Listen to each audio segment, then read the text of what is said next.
मजीद 3 retired फौजी officers को तहवील में ले लिया गया। ISPR के मुताबिक तीनों अफसरान को फैज हमीद के कोर्ट मार्शल के सिलसिले में तहवील में लिया गया।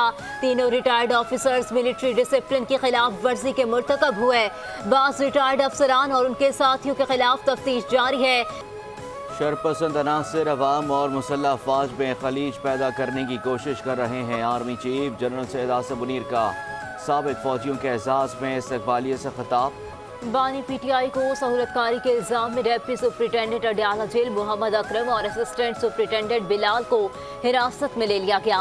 मुल्क को नुकसान पहुँचाने वालों का एहतसाब जरूरी है। नवाज शरीफ का नून लीग के मुशावरती इजलास से खिताब। Lieutenant general retired Faiz Hamid हमारा असासा था जिसे जाया कर दिया गया।